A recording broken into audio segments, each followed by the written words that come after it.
Wake up, grow up, get in the fight.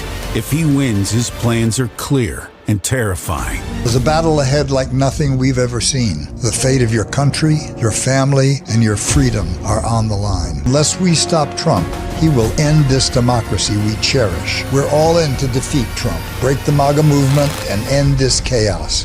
7 years ago, Donald Trump took the presidency. Pundits, allies, and adversaries tried to believe he'd be a normal president, a normal Republican, and that the good guys would steer him right. They were wrong then. They're wrong now. His legacy was chaos, hate, violence, and corruption, counted in a grim tally of deaths, 500,000 graves, a wrecked economy, massive spending and debt. Trump shamed us to the world, shattering alliances and fawning for every small-time dictator and full-time thug. He made America weaker, poorer, and less secure. That's why this election is about one thing. It's America or Trump. Before we go any further, need your help. Could you caption this next clip for me? There's no sound. I just need you to write the first thing that comes into your head in the comment section below. Go.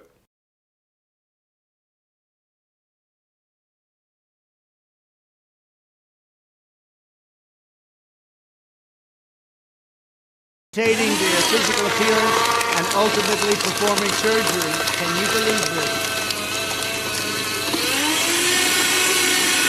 I think this next clip is more commonly called a mic drop.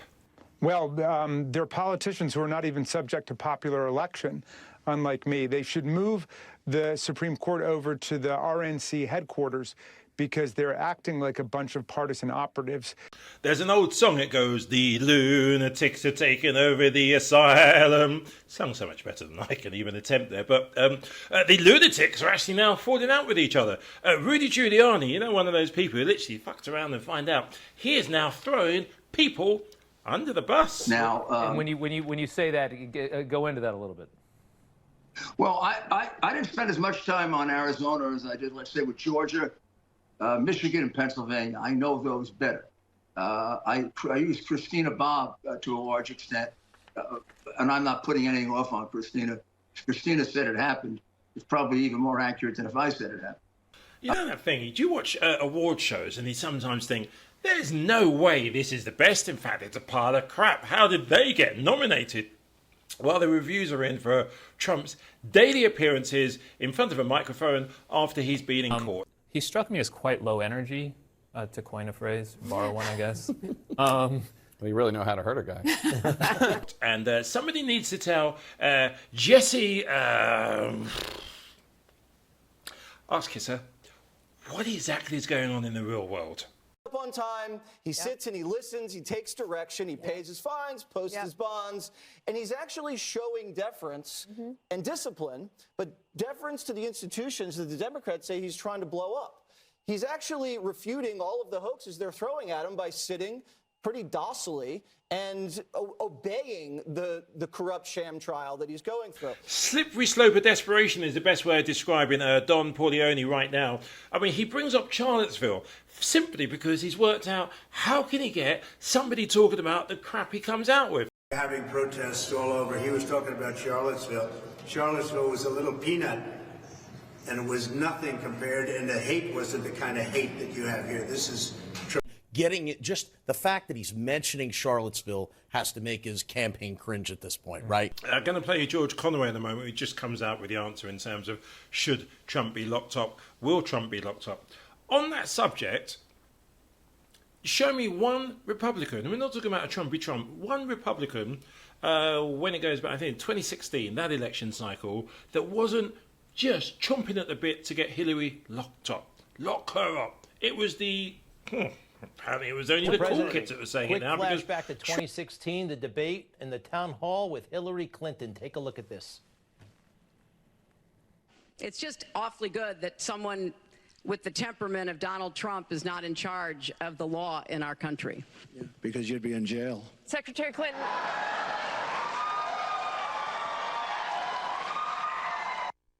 I think you locked up the election with that moment, but you didn't follow through on that, yet they are trying to put you in jail. No, my question is, you were asked about that. You said, look, these are good people. I don't want to hurt them, and I kind of thought that was a very honorable thing to say. What happens if you become president again regarding them and the rest? Well, let me tell you, I didn't want to. I thought it would be a terrible thing, and there were opportunities, obviously, and good, strong control. Everything was good, but I did not want to, and I thought it would be a terrible thing for our country. They don't care. These people are radical lunatics. They don't care, and they have to be very careful with what they're doing because it comes back to bite. And you're right about it. I had putting her, that would have been a horrible thing to do, I thought, but they don't mind doing it. And you're talking president, not, look, the wife of Bill Clinton would not have been a nice thing to do.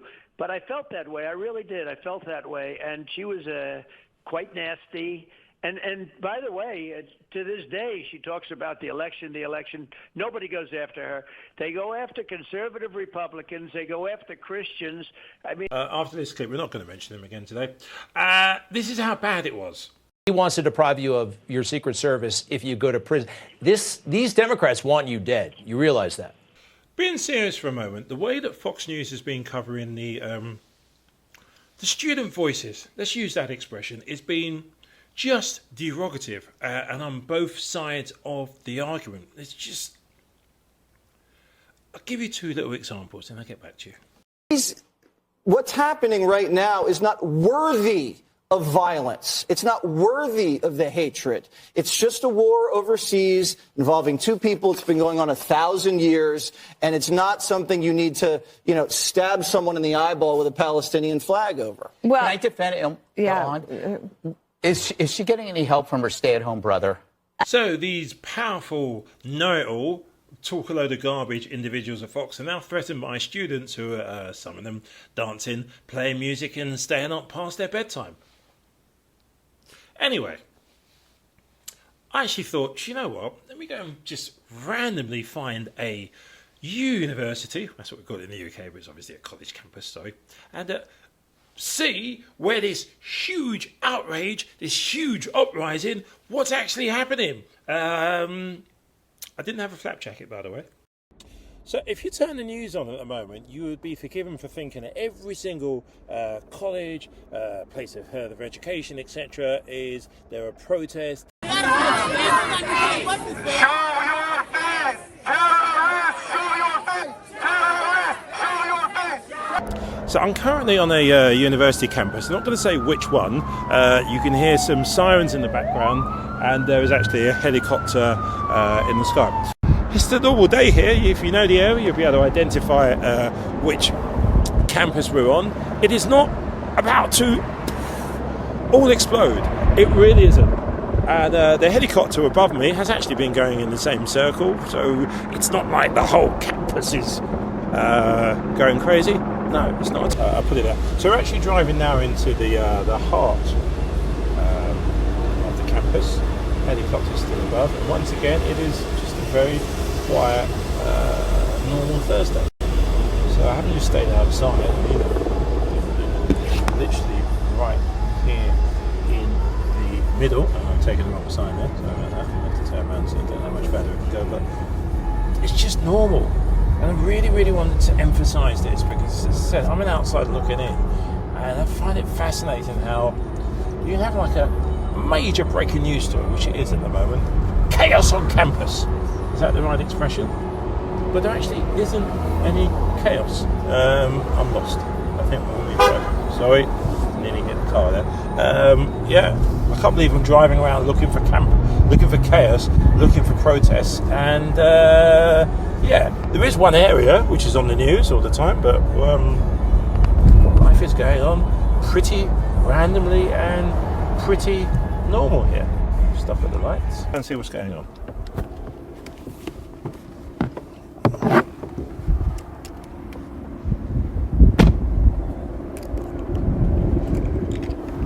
At the moment, I would describe it as a lot of rhetoric. A lot of people expressing their opinions, exercising their democratic right. I wouldn't describe it as like a hotbed of two sides. So literally, as I said, security is very tight. We're not allowed to go in right now, but people will hurry by, and as I said, the students are just making sure they are heard.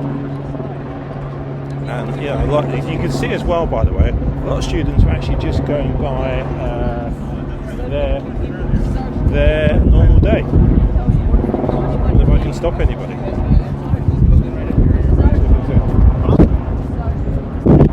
Excuse me, sir.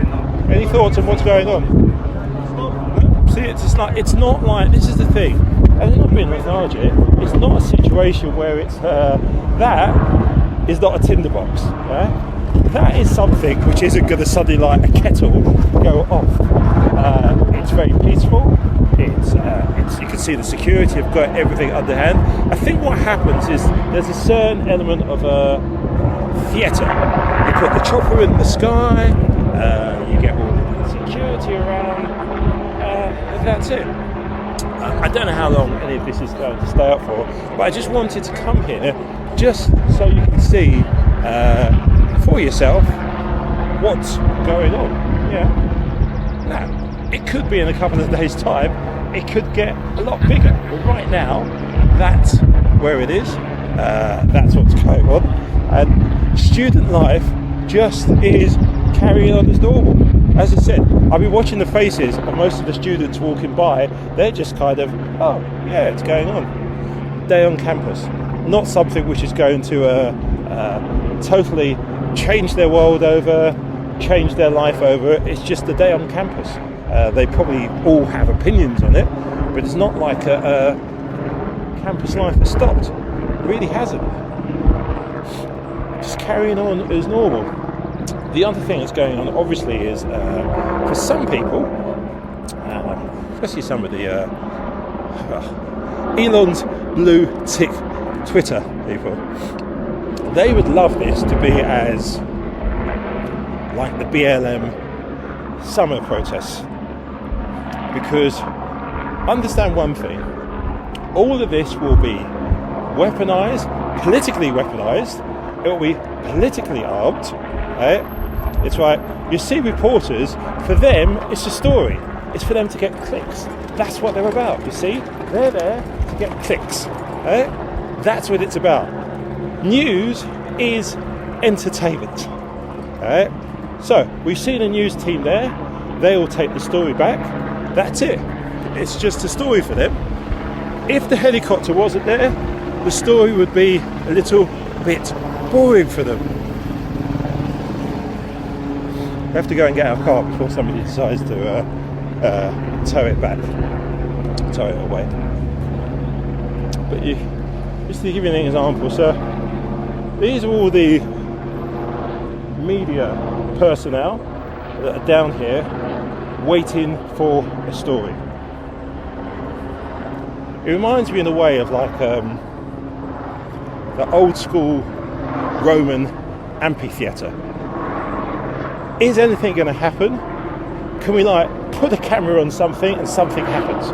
Look, there's here another one. Just here. So they're here, right, parked up, waiting for something to happen. That's all the thing is, rushing it back. It's a game.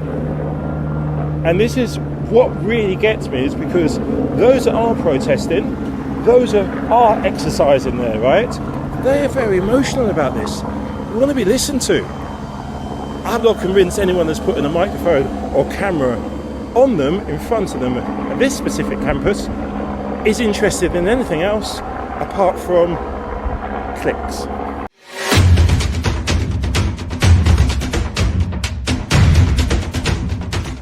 Let me put this worry on the table. If the potential for criminal liability is taken off the table, wouldn't there be a significant risk that future presidents would be emboldened to commit crimes with abandon while they're in office? It's right now the fact that we're having this debate because OLC has said that presidents might be prosecuted.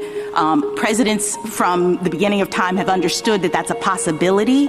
That might be what has kept this office from turning into the kind of crime center that I'm envisioning. But once we say, no criminal liability, Mr. President, you can do whatever you want, I'm worried that we would have a worse problem than the problem of the president feeling constrained to follow the law while he's in office. I respectfully disagree with that. Well, he's gone. Let's say this president who ordered the military to stage a coup. He's no longer president. He wasn't impeached. He couldn't be impeached. But he ordered the military to stage a coup, and you're saying that's an official act. I think it would depend. That's immune. I think it would depend on the circumstances whether it was an official act. If it were an official act, again, he would have to be impeached. Well, what does that mean, depend on the circumstances? He was the president. He is the commander-in-chief. He talks to his generals all the time, and he told the generals, I don't feel like leaving office. I want to stage a coup. Is that immune? If it's an official act, there needs to be impeachment and conviction beforehand because the framers viewed that kind of If very it's an low official risk. act, is it an official act? If it's an official act, it's impeachment. Is it an official act? On the way you've described that hypothetical, it could well be. I just don't know. You'd have to, again, it's a fact-specific, context-specific determination. That answer sounds to me as though it's like, yeah, under my test, it's an official act, but that sure sounds bad, doesn't it? If the president decides that his rival is a corrupt person and he orders the military or orders someone to assassinate him, is that within his official acts for which he can get immunity? It would depend on the hypothetical, but we can see that could well be an official act. It could, and why? Because he's doing it for personal reasons. He's not doing it like President Obama is alleged to have done it, to protect the country from a terrorist. He's doing it for personal gain. And isn't that the nature of the allegations here? That he's not doing these acts in furtherance of an official responsibility. He's doing it for personal gain. I agree with that characterization of the indictment, and that confirms immunity, because the characterization is that there's a series of official acts that were done for an unlawful. No, because immunity says even if you did it for personal gain, we won't hold you responsible. How could that be? If a president sells nuclear secrets to a foreign adversary, is that immune? That sounds like, similar to the bribery example, likely not immune. Now, if it's structured as an official act, he would have to be impeached and convicted first before. What does that mean if it's structured as an official act? Well, I don't know in the hypothetical whether or not that would be an official act. You'd probably have to have more details to apply the Blazing Game analysis or even the Fitzgerald analysis that we've been talking about. How about if a president orders the military to stage a coup? I think that, as the Chief Justice pointed out earlier, where there is a whole series of, sort of guidelines against that, so to speak, like the UCMJ prohibits the military from following a plainly unlawful act. If one adopted Justice Alito's test, that would fall outside. Now, if one adopts, for example, the Fitzgerald test that we advanced, that may well be an official act, and he would have to be, as I'll say in response to all these kinds of hypotheticals, has to be impeached and convicted before he can be criminally prosecuted. But I emphasize to the court that— Well, he's gone. Let's say this president who ordered the military to stage a coup. He's no longer president. He wasn't impeached. He couldn't be impeached. But he ordered the military to stage a coup, and you're saying that's an official act. I think it would depend. That's immune. I think it would depend on the circumstances whether it was an official act. If it were an official act, again, he would have to be impeached. Well, what does that mean, depend on the circumstances? He was the president. He is the commander-in-chief. He talks to his generals all the time, and he told the generals, I don't feel like leaving office. I want to stage a coup. Is that immune? If it's an official act, there needs to be impeachment and conviction beforehand because the framers viewed that kind of If it's an official act, is it an official act? If it's an official act, it's impeachment. Is it an official act? On the way you've described that hypothetical, it could well be. I just don't know. You'd have to, again, it's a fact-specific, context-specific determination. That answer sounds to me as though it's like, yeah, under my test, it's an official act, but that sure sounds bad, doesn't it? Well, it certainly sounds very bad, and that's why the framers have a whole series of structural checks that have successfully, for the last 234 years, prevented that very kind of extreme hypothetical. And that is the wisdom of the framers. What they viewed as the risk that needed to be guarded against was not the notion that the president might escape, a criminal prosecution for something, sort of very, very unlikely in these unlikely scenarios. They viewed much more likely and much more destructive to the republic the risk of factional strife discussed by George Washington. The framers did not put an immunity clause into the Constitution. They knew how to. There were immunity clauses in some state constitutions. They knew how to give legislative immunity. They didn't provide immunity to the president. And, not so surprising, they were reacting against a monarch who claimed to be above the law. Wasn't the whole point that the president was not a monarch and the president was not supposed to be above the law? I would say two things in response to that.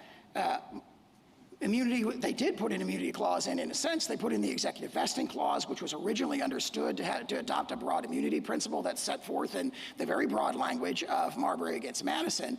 And also, they did discuss and consider what would be the checks on the presidency. And they did not say, we need to have criminal prosecution. Right there at the Constitutional Convention, Benjamin Franklin says, we don't have that. That's not an option.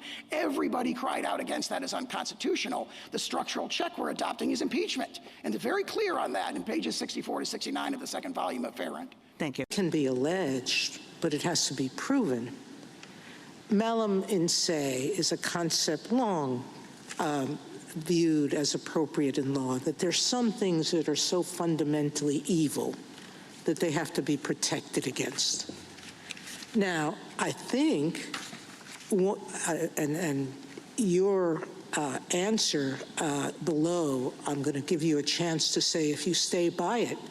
If the president decides that his rival is a corrupt person and he orders the military or orders someone to assassinate him, is that within his official acts for which he can get immunity? It would depend on the hypothetical, but we can see that could well be an official act. It could, and why? Because he's doing it for personal reasons. He's not doing it like President Obama is alleged to have done it, to protect the country from a terrorist. He's doing it for personal gain. And isn't that the nature of the allegations here? That he's not doing these acts in furtherance of an official responsibility. He's doing it for personal gain.